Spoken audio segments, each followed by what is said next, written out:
Dear students, welcome back to my YouTube channel Sarma Institute of English।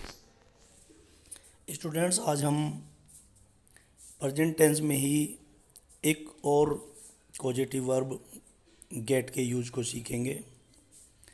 जैसा मैंने पहले ही video में आपको बताया, पॉजिटिव वर्ब उन सेंटेंस में यूज करते हैं जिनमें सब्जेक्ट खुद काम ना करके किसी दूसरे से करवाता है या दूसरे से काम करने का कारण बनता है।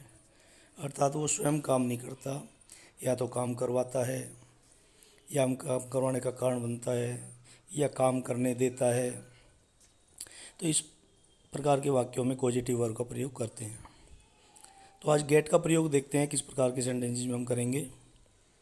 इससे पहले वीडियो में पॉजिटिव वर्ब मेक का प्रयोग हमने सीखा, उसको आपने देखा होगा। तो उसमें और इन सेंटेंस में अंतर भी देखेंगे। देखते हैं कुछ एग्जांपल्स। नंबर 1, ये विद्यार्थी अपनी अभ्यास पुस्तिकाएं प्रतिदिन चेक करवाते हैं। नेक्स्ट है, हम रविवार को अपने बाल कटवाते हैं।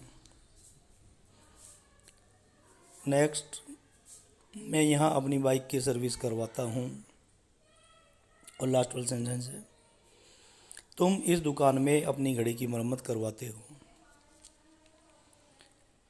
इन सेंटेंस में आप देखोगे कि सब्जेक्ट स्वयं काम नहीं करता बल्कि किसी और से करवाता है, और जिससे करवाता है काम करवाने वाले को भी हम महत्व नहीं दे रहे हैं। वो इन सेंटेंस में दिया हुआ ही नहीं है, केवल काम दिया हुआ है। काफ़ी सारे सेंटेंस ऐसे होते हैं कि हम एक नया मोबाइल फ़ोन मंगवाते हैं, हम नेट से ये चीज़ें मंगवाते हैं, है ना। तो इन सेंटेंसेस में हम पॉजिटिव वर्ब गेट का प्रयोग करते हैं। ये विद्यार्थी अपनी अभ्यास पुस्तिकाएं प्रतिदिन चेक करवाते हैं। तो आप देख रहे हैं कि ये विद्यार्थी खुद काम नहीं करते, अपनी कॉपियाँ, अपनी अभ्यास पुस्तिकाएं खुद चेक नहीं करते बल्कि चेक करवाते हैं, किसी और से काम करवाते हैं। लेकिन काम के होने पर जोर दिया गया है, इसमें ये नहीं दिया गया कि किससे कराते हैं। तो इसमें कैसे गेट का प्रयोग करेंगे उसके रूल्स देखते हैं।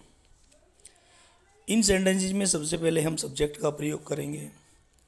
सब्जेक्ट सबसे पहले आया हुआ है, जो काम करवाता है वही सब्जेक्ट है। पहले सेंटेंस में ये विद्यार्थी है। दूसरे में हम रविवार को अपने बाल कटवाते हैं, तो सब्जेक्ट कौन है इसमें? हम करवाते हैं काम। मैं यहाँ अपनी बाइक की सर्विस करवाता हूँ, तो इसमें सब्जेक्ट मैं हूँ, मैं काम करवाता हूँ, बाइक की सर्विस करवाता हूँ। तो ये सब्जेक्ट ऐसे हैं जो खुद काम ना करके बल्कि किसी और से करवाते हैं।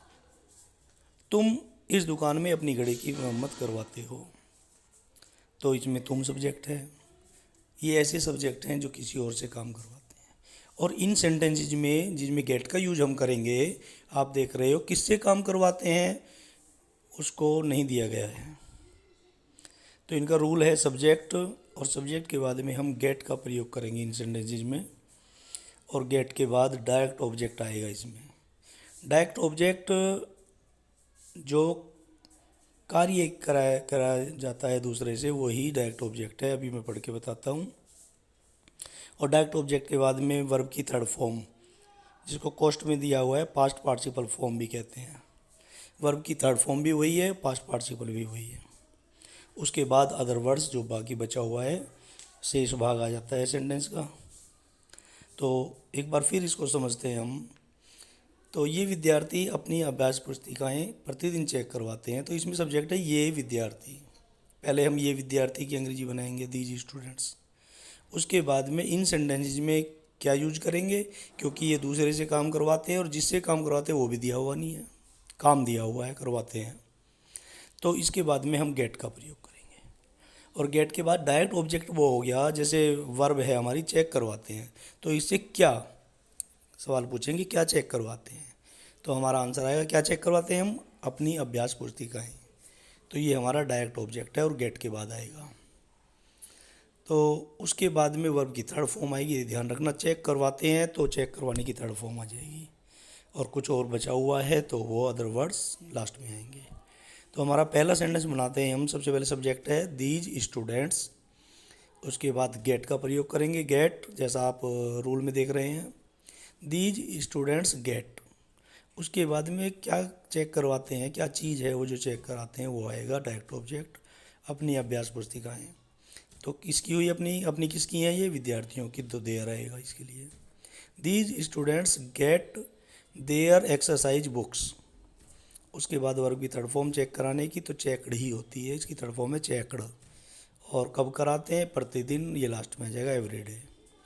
तो हमारा सेंटेंस होगा these students get their exercise books checked everyday. Next sentence, दूसरा सेंटेंस देखते हैं और समझेंगे। हम रविवार को अपने बाल कटवाते हैं। तो सब्जेक्ट कौन है इसमें, हम करवाते हैं काम।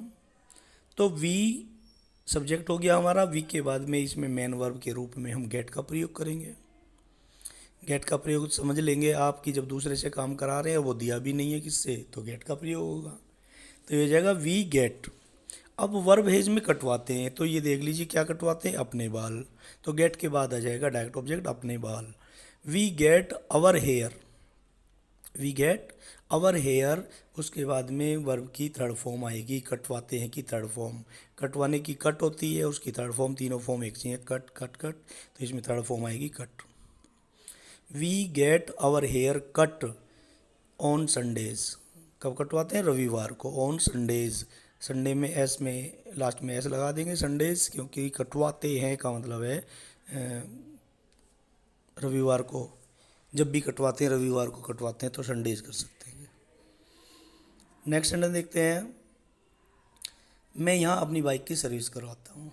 तो इसमें सब्जेक्ट है आई के बाद फिर आप गेट का प्रयोग करेंगे, आई गेट। अब किस चीज़ की सर्विस करवाते हैं, वो हमारा डायरेक्ट ऑब्जेक्ट है। I get my bike, I get my bike. उसके बाद में क्या करवाता हूँ, वो थर्ड फॉर्म आएगी, सर्विस करवाता हूँ, तो इसकी अंग्रेजी भी है serviced. I get my bike serviced here, यहाँ की अंग्रेजी सबसे लास्ट में आएगी। तो ये सेंटेंस हुआ I get my bike serviced here. और लास्ट सेंटेंस है तुम इस दुकान में अपनी घड़ी की मरम्मत करवाते हो। तो इसकी अंग्रेजी होगी यू, सब्जेक्ट है तुम, यू के साथ गेट आएगा। यू गेट, किसकी मरम्मत कराते हो, वो चीज़ आएगी डायरेक्ट ऑब्जेक्ट में। You get your watch. उसके बाद क्या कराते हो, मरम्मत कराते हो, थर्ड फॉर्म उसकी आएगी रिपेयर्ड एट दिस शॉप। तो ये अंग्रेजी बनी you get your watch repaired at this shop. तो इस प्रकार आपने देखा है कि इन सेंटेंस में सब्जेक्ट जो है, सबसे पहले आपको ध्यान देने वाली बात यह है कि सब्जेक्ट किसी और से काम कराता है, लेकिन काम कराने वाली बात, किस काम को कराता है वो बताया गया है, किससे कराता है उसको महत्व नहीं दिया गया, वो इस सेंटेंस में दिया हुआ ही नहीं है। किससे काम करवाता है, क्या काम कराता है, केवल वो दिया हुआ है। तो इसमें सबसे पहले सब्जेक्ट के बाद में हम गेट लगाएंगे, और गेट के बाद में जो काम कराता है, जो काम है, उसको आएगा। उसके बाद में वर्ब की थर्ड फॉर्म, और बाद में अदर वर्ड्स या कम्प्लीमेंट आ जाएगा। तो इसका एक दूसरा रूल भी देखते हैं, ये थोड़ा डिफरेंस है उसमें, क्योंकि ये प्रेजेंट के इंडेफिनिट के सेंटेंसेज हैं, और उसमें जब हमारा subject third person singular number हो तो वर्ब में एस लगाते हैं। तो इसमें कुछ ऐसे सेंटेंसेज जिन्हें गेट के साथ गेट्स भी लगाएंगे। आइए एग्जाम्पल देखते हैं। यहाँ कुछ एग्जाम्पल हैं। यह आदमी बाज़ार से ताज़े फल मंगवाता है। सचिन मेरे भाई को पिटवाता है। माताजी अपना कमरा साफ़ करवाती हैं। रश्मि यहाँ अपने फ़ोटो खिंचवाती है। आयुषी अपने कान छिदवाती है। इन सेंटेंसेज में आप देख रहे हैं सब्जेक्ट हमारा थर्ड पर्सन और सिंगुलर नंबर है। पहले सेंटेंस में यह आदमी भी थर्ड पर्सन है, कोई और है और सिंगुलर नंबर है। सचिन भी थर्ड पर्सन सिंगुलर है, माताजी, रश्मि, आयुषी। तो इन सभी सेंटेंसेस में आप देख रहे हैं कि सब्जेक्ट केवल चेंज हुआ है, वो थर्ड पर्सन सिंगुलर नंबर है। ऊपर जो सेंटेंस अभी आपने सीखे थे उसमें subject first person, second person या कोई प्लूरल है, प्लूरल नंबर में है। तो इसमें थर्ड पर्सन सिंगुलर नंबर होने पर तो हम केवल ये चेंज करेंगे कि गेट के स्थान पे हम गेट्स का यूज करेंगे। तो इसमें क्या हो जाएगा, यह आदमी तो रूल क्या हो जाएगा हमारा, सब्जेक्ट, सब्जेक्ट के बाद में लगा देंगे हम गेट्स, और गेट्स के बाद में फिर वही डायरेक्ट ऑब्जेक्ट आएगा। उसके बाद third form of verb, verb की थर्ड फॉर्म जिसको पास्ट पार्टिसिपल फॉर्म भी बोलते हैं, और बाद में अदर वर्ड्स की अंग्रेजी बनाएंगे। तो इस प्रकार ये सेंटेंस देखते हैं, यह आदमी बाजार से ताज़े फल मंगवाता है। इसमें समझिए यह आदमी सब्जेक्ट है हमारा दिस मैन, और दिस मैन के साथ हम लगा देंगे गेट्स। ये आपको समझना है गेट्स क्यों लगाया हमने गेट के स्थान पे, क्योंकि यह आदमी सिंगुलर नंबर थर्ड पर्सन है। तो दिस मैन गेट्स, और गेट्स के बाद डायरेक्ट ऑब्जेक्ट आएगा। ये देख लीजिए क्या मंगवाता है, वो चीज़ क्या है, ताज़े फल। तो this man gets fresh fruits, और मंगवाने की अंग्रेजी वो होती है जो लाने की होती है। ये देख लीजिए कि अगर कोई खुद लाता है और खुद नहीं लाता तो फिर दूसरे से मंगवाता है, तो उसकी थर्ड फॉर्म आ जाएगी ब्रिंग की ब्रॉट, और लास्ट में आ जाएगा फ्रॉम द मार्केट। तो ये अंग्रेजी हुई this man gets fresh fruits brought from the market. Next sentence देखते हैं, सचिन मेरे भाई को पिटवाता है। देखिए इसमें भी सचिन खुद काम नहीं कर रहा बल्कि किसी और से कराता है, मेरे भाई को पिटवाता है वो, और किससे काम कराता है वो दिया हुआ ही नहीं है। तो इसमें भी क्या हो जाएगा सचिन, और सचिन के साथ लगेगा गेट्स। सचिन गेट्स के बाद में क्या आएगा, किसको पिटवाता है वो, मेरे भाई को। सचिन गेट्स माई ब्रदर, और थर्ड फॉर्म आएगी वर्ब की जो पीटने की होती है वही आएगी थर्ड फॉर्म, तो बीटन थर्ड फॉर्म है बीट की।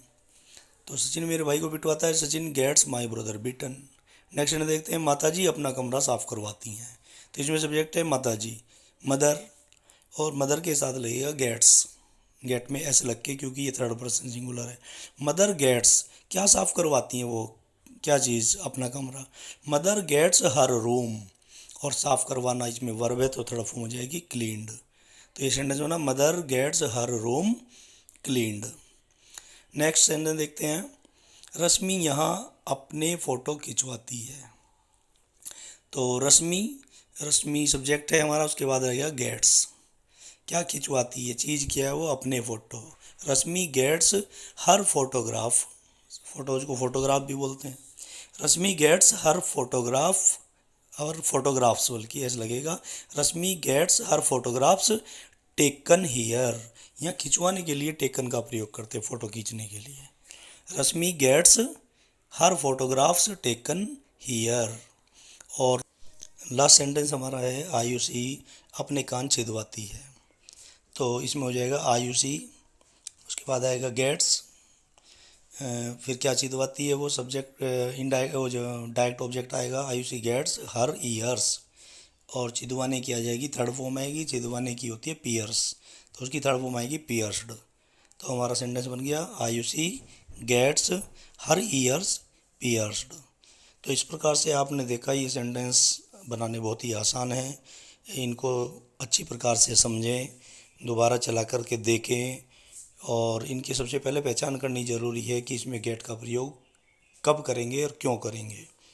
तो और प्रैक्टिस करेंगे, और स्टूडेंट्स मुझे आशा है कि आपको अवश्य ये सेंटेंस, ये रूल समझ में आए होंगे, और कृपया मेरी अगर समझ में आए हैं तो मेरी वीडियो को लाइक अवश्य करें, और अगर आपने अभी तक मेरे चैनल को सब्सक्राइब नहीं किया है तो इसको सब्सक्राइब कर दें, और लास्ट में बेल आइकन को प्रेस करना ना भूलें। Thanks for watching my video.